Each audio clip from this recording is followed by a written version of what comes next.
कार्य करेंगे वही हमारी माला बन जाएगी। और उस सब के बीच में, कार्य के बीच में, स्थान में जो हमारी चैतन्य स्वरूप आत्मा का स्मरण होगा यही भजन बन जाएगा। तो सज्जनों, ये साधकों के लिए भजन है। एक पत्नी थी तो एक महात्मा के पास गई। वो गई नहीं, एक दादा थे, साधक थे, और वो सिख थे।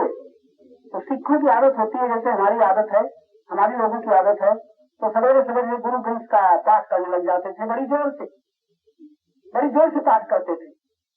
तो उन्होंने एक पति जो महोदय थे तो एक दिन महात्मा के पास पहुंचे। कहा, महाराज थोड़ा हमारी पत्नी को समझा दो, हमारी पत्नी हमारी धर्म साधना में श्रद्धा नहीं रखती। हमारी धर्म साधना का पाठ क्या, हम गुरु ग्रंथ साहब का पाठ करते हैं 4:30 बजे उठ करके, तो वो श्रद्धा नहीं रखती। मना तो नहीं कर सकते, लेकिन वो श्रद्धा नहीं उसकी, तो थोड़ा आप उसे समझा दें तो बड़ा अच्छा। अच्छा भाई, महात्मा ने सुन लिया। दूसरे दिन महात्मा उसके घर पहुंचे, तो घर जाते ही घर की बगिया के बाहर उसकी पत्नी मिल गई महात्मा को। तो उस साधु ने पति के संबंध में पूछा, तुम्हारे पति कहाँ है? तो पहले दिन उसने कहा था साधु ने, तुम्हारी पत्नी को समझा दो। तो पत्नी मिल गई। पत्नी से पूछा, तुम्हारे पति कहाँ है? पत्नी ने कहा, जहाँ तक मैं समझती हूँ इस समय किसी चमार की दुकान में झगड़ा कर रहे होंगे। पत्नी ने कहा, इस समय किसी चमार की दुकान में झगड़ा कर रहे होंगे। उधर पति उपासना गृह में बैठे हुए थे। धुंधला समय था, सवेरे का जैसे इस समय है। पति पास ही अपने बनाए हुए उपासना गृह में माला फेर रहे थे।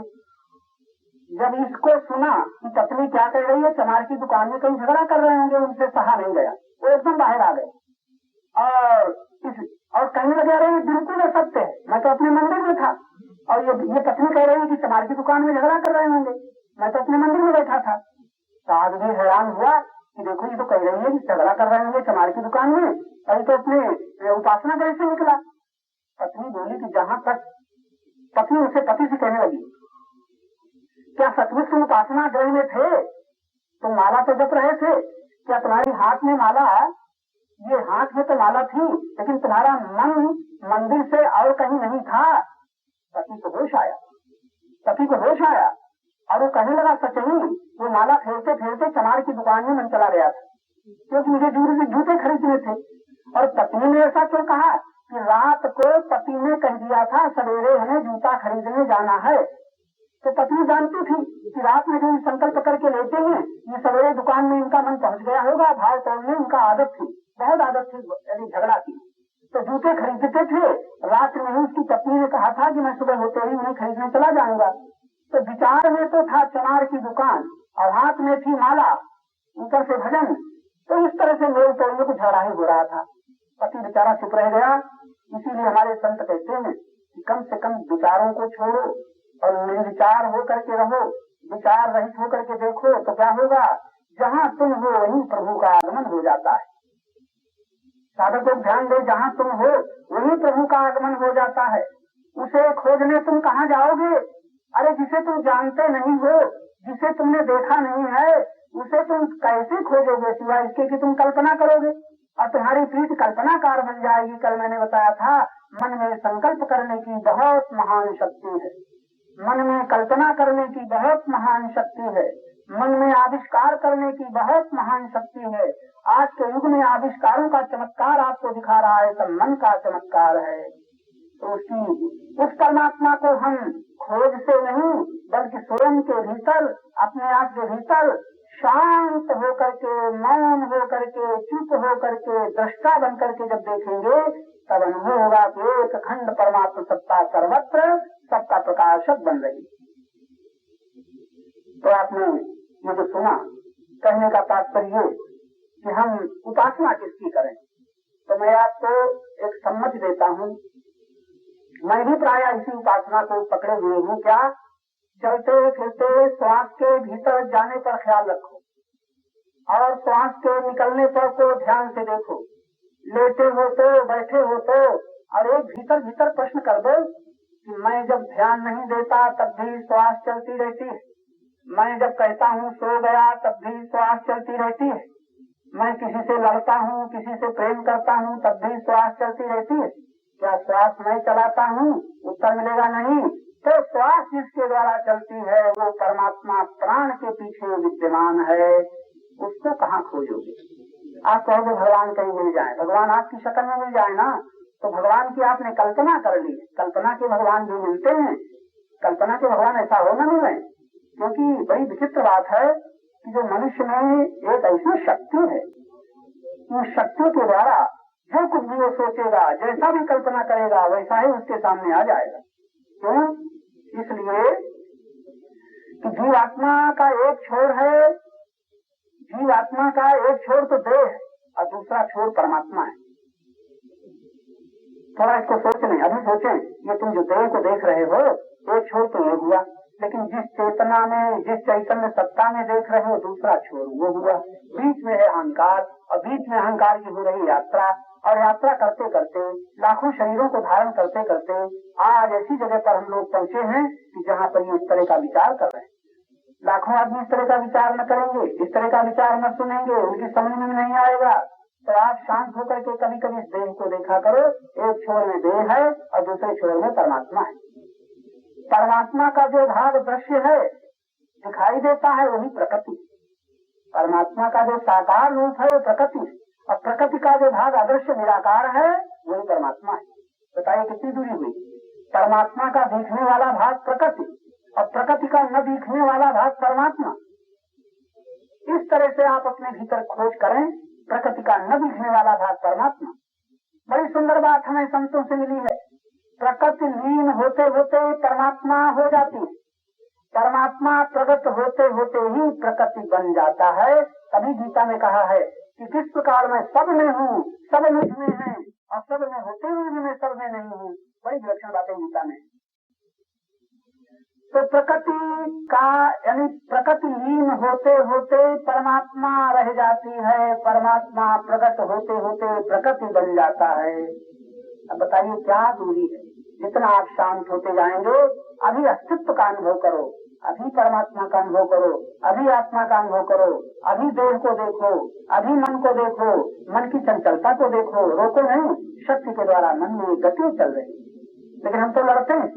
हमको याद रखना चाहिए कि जिन शक्तियों से हम लड़ते हैं वो हमारी भी हैं, दूसरे की नहीं है। क्रोध करते हैं तो क्रोध किसका है, लोभ किसका है? हमारी ही शक्ति मय बन गई है, क्रोधमय, लोभमय, मोहमय बन गई है। लड़ने से क्या होगा? अपने आप से लड़ेंगे और इससे राग द्वेष बढ़ेगा, विषमता बढ़ेगी, जीवन नरक बन जाएगा। लेकिन जो समस्त योगी है, गीता के सिद्धांतानुसार योग साधना करते करते जो समता में पहुंच गया है, तो समस्त योगी दोनों को स्वीकार करता है। वो लड़ता नहीं, विषमृत दोनों को देखता है, और विषमृत के पीछे विषमृत के प्रकाशक को देखता है।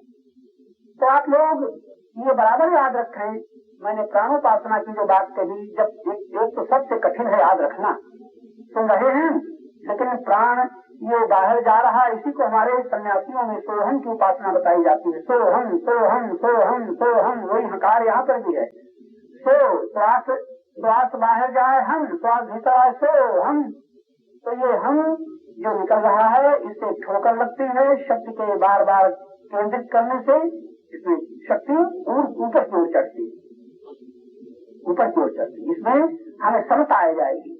तो प्राणापान समोकत्वा गीता में भी आया, प्राणापान को सम करो और नासा पर अपनी दृष्टि रखो, दृष्टि के आगे जगत न रहने दो। ऐसी सुंदर साधना भगवान बताते हैं, उसी का यहाँ संकेत है। प्राणों को देखते रहो, बाहर जा रहे हैं इतने अंगुल तक, भीतर जा रहे हैं, इसको देखते देखते काम में लगना है लग जाओ। लेकिन साधना का सबसे सरल अर्थ है निष्क्रिय होना, क्रिया को छोड़ देना। तब ऐसे साधक को ऐसी कोई बाधा नहीं जो साधना न बन जाए, साधन न बन जाए। लेकिन याद रखना, अगर अज्ञान है तो ऐसा कोई साधन नहीं जो बाधक न बन जाए। विवेकी के लिए, प्रेम से भरे हुए हृदय के लिए, और प्रेम से भरे हुए हृदय के द्वारा दोषों के त्यागी के लिए ऐसी कोई बाधा नहीं जो साधना न बने। मान लो कोई दुख देने वाला आ गया, विवेकी लिखे वो भी साधन बन जाएगा गुरु के विकास का। जो कुछ भी आएगा, प्रतिकूल आएगा, वहाँ भी मान लो संयोग है, सेवा कर लो। संयोग वियोग आ जाए, वियोग आते ही संबंध तोड़ लो, असंग हो जाओ। धन मिलाए दान कर दो, धन न मिलाए तपस्या करने लग जाओ। भोजन मिलाए खा लो, भोजन न मिलाए सब लोग व्रत कर रहे हैं। कपड़ा मिले पहन लो, कपड़ा न मिले तो गरम त्यागी बन रहे। इस प्रकार सबको स्वीकार करो, समस्त योगी दोनों को स्वीकार करता है। इस तरह की धारणा बना करके हमारे संत और शास्त्र कहते हैं आनंद में जियो। लेकिन सबसे कठिन है आगे की चिंता और बीते हुए की याद। तो कहते हैं अतीत और भविष्य हमारे वर्तमान को नष्ट न कर सके। हम शायद यही कह करके समाप्त करें कि जो आगे की चिंता है और भविष्य का जो मनन है यही हमारे वर्तमान को नष्ट कर रहा है। बहुत कठिन है इस पर सजग रहना। जब कभी आप काम से फुर्सत पा जाएं, जब कभी समझे सब समस्याएं सुलझ गई, मैंने प्रोग्राम बना लिया, अब प्रोग्राम के अनुसार कल काम करना है, अगर आपकी बुद्धि में स्थिर हो गया है बस वहीं पर आप शांत हो जाओ, सजग रहो। क्या कहीं फिर याद न आ जाए आगे की, कहीं फिर याद न आ जाए बीते हुए की। तो अतीत और भविष्य हमारे वर्तमान को नष्ट कर रहा है, ये नष्ट न कर सके इसलिए साधक को सजग रहना चाहिए, सजग रहना चाहिए। गुरु कृपा से ही ये सद्विचार आया, गुरु कृपा से ही ये है, गुरु कृपा से ही ये है सद्विचार आया। अब हमें और कुछ भी नहीं चाहिए, अब हमें और मैं न कर पाया जो, मैं न कर पाया जो वो सुधार आया, मैं न कर पाया जो वो सुधार आया। अब हमें और कुछ भी नहीं चाहिए, अब हमें और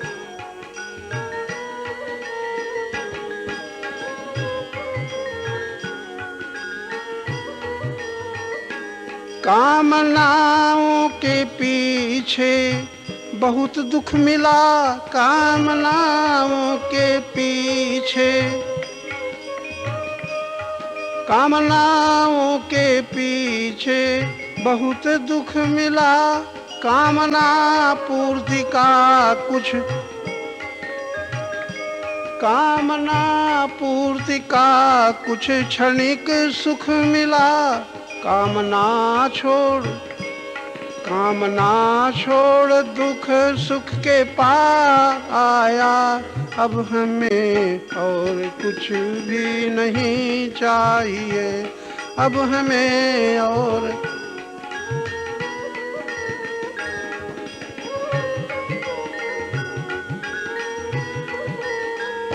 यहाँ कितना ही ऐश्वर्य धन क्यों न हो,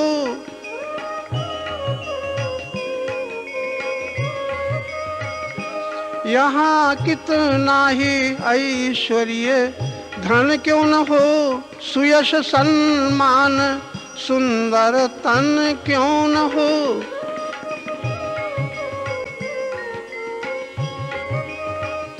समझ में सभी कुछ निस्सार आया। अब हमें और कुछ भी नहीं चाहिए, समझ में सभी कुछ निस्सार आया। अब हमें और कुछ भी नहीं चाहिए।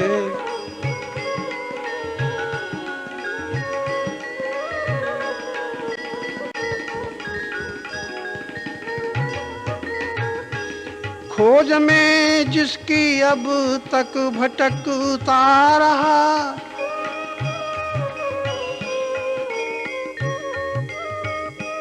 खोज में जिसकी अब तक भटकता रहा, वो वहीं था जहां मैं अटकता रहा।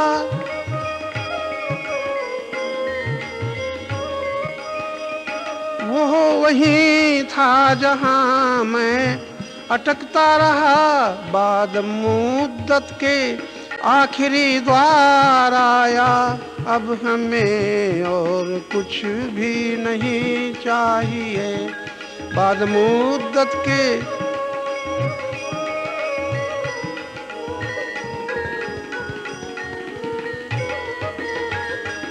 गुरु कृपा से ही ये सद्विचार आया, अब हमें और कुछ भी नहीं चाहिए।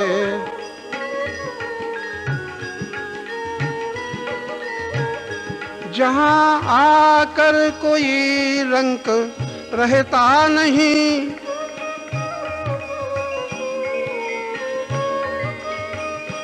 जहाँ आकर कोई रंक रहता नहीं, तृप्त हो जाता फिर कुछ भी चाहता नहीं।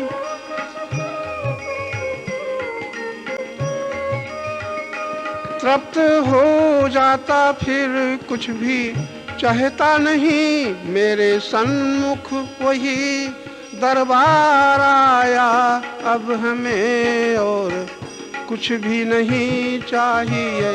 मेरे सन्मुख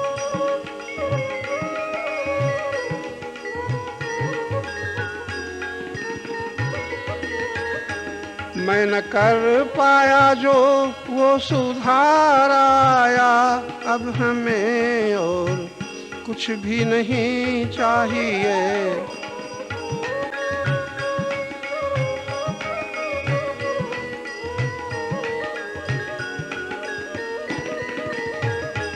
अपने में अपने प्रभु का पता मिल गया,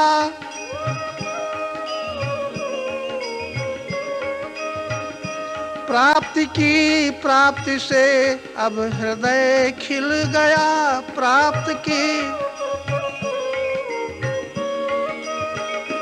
तब पथिक में यही उद्गार आया, अब हमें और कुछ भी नहीं चाहिए। तब पथिक में यही उद्गार आया, अब हमें और कुछ भी नहीं चाहिए। मैं न कर पाया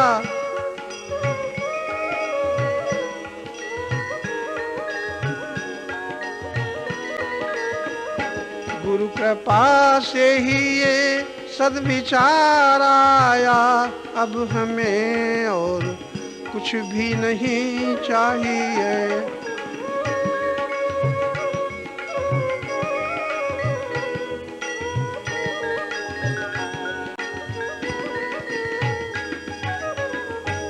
मुक्त नहीं कर सकता, लेकिन आप जान सकते हैं कि मुक्ति कैसे हमको सुलभ हो सकती है। मैं आपको भक्ति नहीं दे सकता, लेकिन आप जान सकते हैं भक्ति कैसे सुलभ हो सकती है। मैं आपको शांति नहीं दे सकता, लेकिन आज ही आप जान सकते हैं शक्ति शांति कैसे सुलभ हो सकती है। जरा ध्यान दे के सुने, ध्यान। भक्ति शांति मुक्ति कैसे सुलभ हो सकती है, ये आप जान सकते हैं। और जब जानेंगे तब आप ये जानेंगे कि किसी के द्वारा भक्ति नहीं मिलेगी, किसी के द्वारा मुक्ति नहीं मिलेगी, किसी के द्वारा शांति नहीं मिलेगी। और ये भी तय कर लें जो किसी के द्वारा मिलेगा वो रह न जाएगा। ये दूसरी बात भी ना भूल जाएं।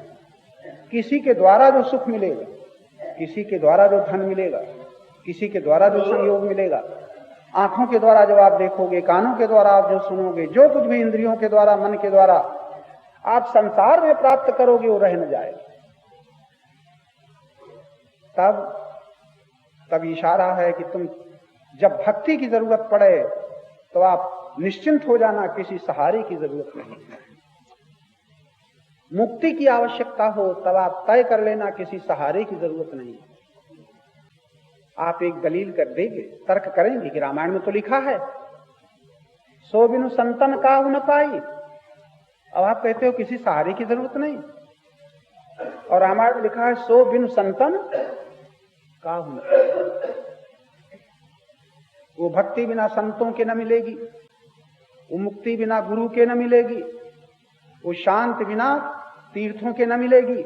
ऐसा भी आप पढ़ते हैं, लेकिन पढ़ने वाले जरा बतावें, इतना तो तुम कर डालो, तीर्थ तक पहुंच जाओ, तीर्थ तक पहुंच जाओ, और तीर्थ में संत तक पहुंच जाओ, इतना तुम्हारा कर्तव्य है। लेकिन जब संत मिल जाएं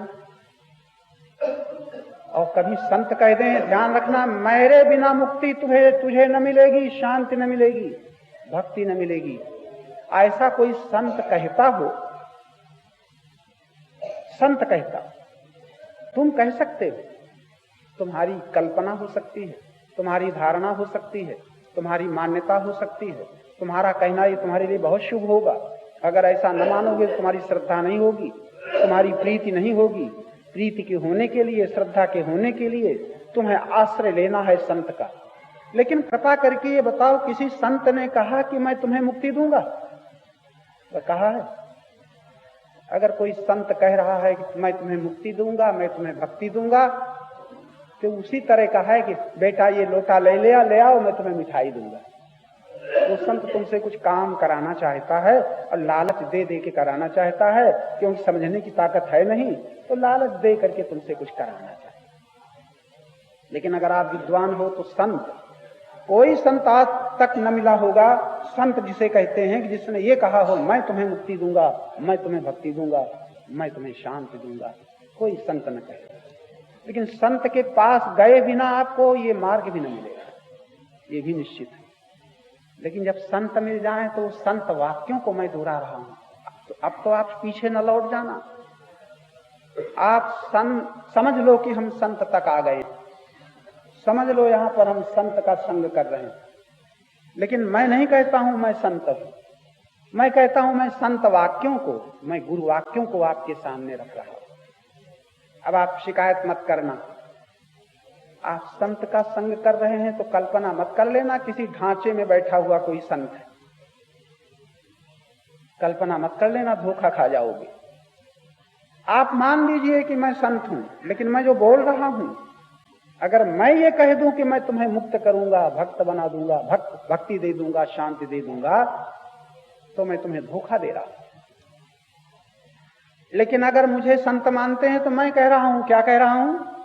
शांति भक्ति मुक्ति के लिए किसी का आश्रय मत लेना, ये मैं कह रहा हूं। क्यों कह रहा हूं? ये संत वाक्य दोहरा रहा हूं, संतों ने ही कहा। संत तक पहुंच जाने के बाद क्यों ऐसा है कि अगर शांति भक्ति मुक्ति भी परतंत्रता पूर्वक मिलेगी तो जरा घूमने वालों को जरा देख लेना, जीवन बीत रहा है, न शांति है, न भक्ति है, न मुक्ति, जीवन बीत रहा है,